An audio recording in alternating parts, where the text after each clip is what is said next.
Welcome to SCA's Duty Officer Program Responder Training. Since this system was implemented, duty officers and program responders have provided vital support and assistance to members, leaders, and partners in the field. And you are joining a long line of dedicated and talented staff who have historically fulfilled that vital risk management function. Thank you in advance for your time, commitment, and service. This training has 3 specific outcomes, and by the end, you should understand the distinction between duty officers and program responders, understand the roles and responsibilities, and understand systems for reporting and escalating incidents that come into the phone system. What is the distinction between a duty officer and a program responder? In green, you can see that anyone at SCA could potentially receive a direct call from the field. Those calls will be routed during the working day to the yellow group, who are program responders, or during off time, weekends, or holidays, to duty officers who are on call 24 hours a day. How is a call answered during the workday? During business hours, 8 to 5 Eastern Time, a call can come into SCA by 4 different possible ways. Could be a direct call to staff, could come into Yosagi, could come directly into the front desk. Any of these would be transferred directly to a program responder who is working during the workday. There could also potentially be a direct call to a program manager or program staff who would field that call directly. In any case, they would assess the threshold and decide to escalate the call or not, depending on the threshold that it came in at. Lower threshold incidents are supported and reported. Higher threshold incidents are escalated on up the chain of command.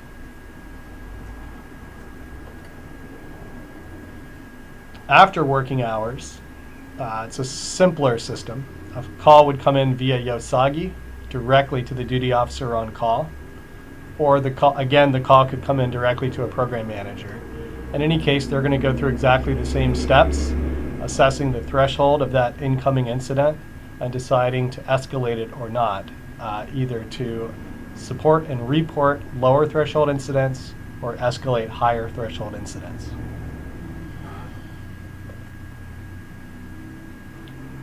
For both these roles, the duty officer and the program responder, your role is simply to collect the information, assess the threshold, and if necessary, pass it up the chain of command for incident management.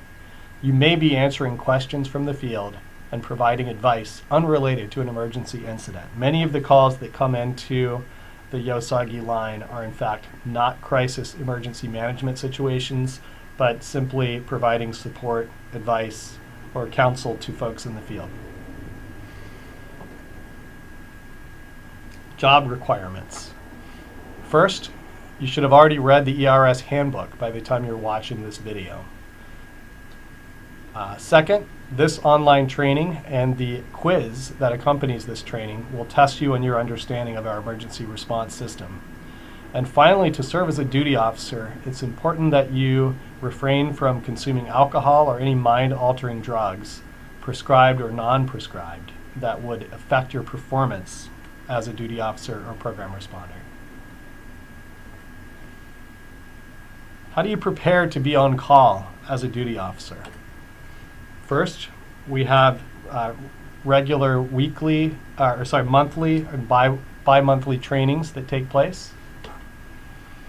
You should be available and ready to serve, have access to a landline or be within cell phone range, have access to the internet. Guideline is 30 minutes. It doesn't mean that you need to have internet at your house, but you should be able to get into the office or a place where you could access the internet or file the incident report in MySCA if need be.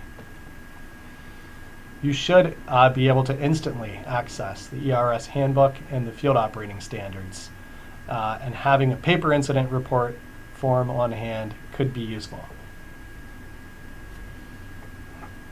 When a call comes in from the field, it's important to remember that you could be that you're representing SCA as you answer your personal cell phone or your landline at home, and to answer professionally and calmly. You will be frequently providing emotional support. You may be helping the person calling in to arrange logistical support. You may simply be offering your professional perspective on the situation and help them make decisions if necessary. And it's advised to have either MySCA or a paper incident report in front of you to help guide you through the right questions to collect from the person calling in. So let's take a look at that a little more closely. This is a new incident report as seen in a screenshot from MySCA. And some of the guiding questions would be the location, who's filling out the report, the incident status, the program type, the threshold, the incident narrative, the one-sentence summary, date, time, and the program environment. The red fields are required, so the only ones on this page that are required would be the type of program, core, high school, internship, etc., the threshold, which you do need to determine using our threshold chart, and the one-sentence summary we'll talk about a little bit more as we go. Did this occur on duty is another required field, and it's helpful to whatever extent you can collect this information, figure out what has been done about the incident and what is the plan moving forward. Here you'll be able to enter in from these drop-down lists the type of injury, the type of illness, the activity during the incident, and if it was a behavioral incident, what type of behavior was led to the incident. There's contact info, medical information. Here you can attach a specific member to the incident itself.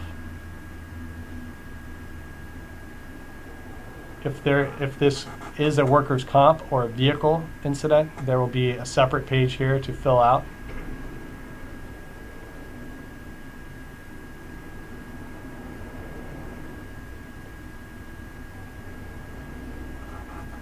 And the key to any incident that comes into the field is getting an accurate assessment of the threshold of that incident. And we have five different thresholds and a threshold 0 as well. So for a total of 6 different thresholds that you can choose.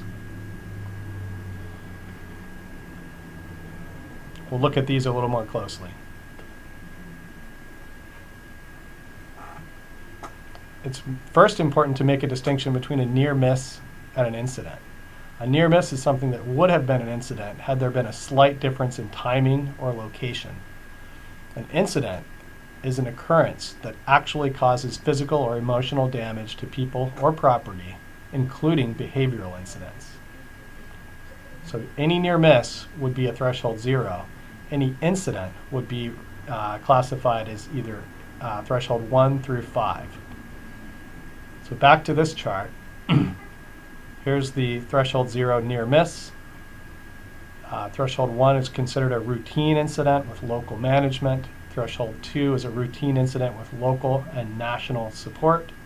Threshold 3 is a more unusual incident, at which point you would be escalating that up the chain of command.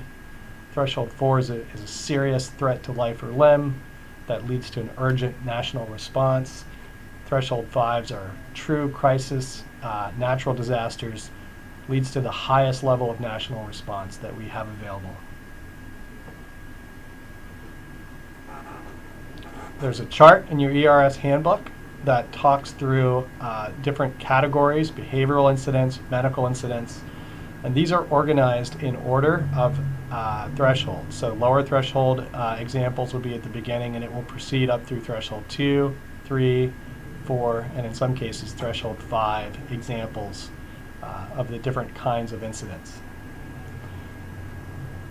This chart will never have every example that you could possibly need, and in the end it's ultimately your judgment and decision making to choose a threshold that best matches the nature of the call that's come in. And when in doubt, we would like you to go back to this chart and really think through, is this a routine incident?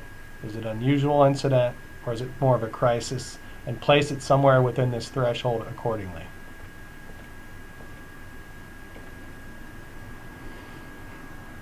One of the next important steps in your incident reporting is writing the incident narrative. You'll talk about who, what, when, where, and any unique circumstances that contributed or were a part of this incident. We'd like you to be detailed but concise. And it's important that you not speculate. You should report as objectively as possible the facts of what happened. Incident reports are and can be used in a court of law, so please remember that these are legally discoverable documents, not a place for you to be speculating or offering your personal opinions about what happened. An example of an objective incident report that addresses the who, what, when, and where would be as follows. While working in a front country trail in Arches National Park, Utah, project leader Tim received a 6-inch laceration on his shin. He was using a rock bar to pry a boulder out of a hillside. The bar slipped and glanced off of his right lower leg, making a superficial cut 6 inches long. With direct pressure, he was able to stop the bleeding, and he cleaned and dressed the wound. He will monitor for infection and resume work.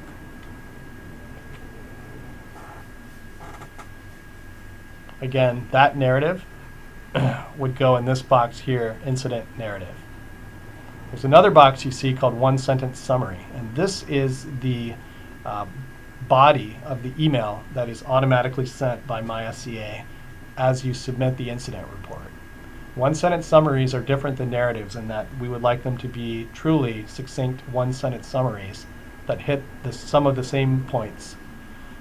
It will serve as the headline of the email. So think of it as a headline that you're writing. It helps people who get that headline, get that email, to have a sense of urgency. Is this a low threshold, relatively benign incident, or is it a more serious incident that's going to require them to take some action? You should address who, what, when, where, and any unique circumstances associated with that incident. For example, Corps member injured ankle, running on snow, playing tag game at a training in an urban parking lot, currently en route to doctor's office. That's a good example of a one-sentence summary. A bad example would be one that doesn't provide enough information to truly understand what happened. Member injured, in lots of pain. That is not a helpful headline. Communication and handoffs. If you receive a call as a program responder, relay any ongoing issues to the duty officer. At the end of a shift, always connect with the next person on duty to relay any incident information that they may need. Confidentiality. All duty officers and program responders have a high level of access to confidential information. Information is only accessed on a need-to-know basis. Remember that members 18 and older are adults. Make sure to keep their information private. Next steps for you. Ask risk management staff if you have any questions about this material or your preparation to serve as a program responder or duty officer. Next, you can take the online quiz when ready to check for comprehension. This completes the online duty officer program responder training, and we look forward to hearing your questions and working with you as a duty officer and a program responder. Thank you.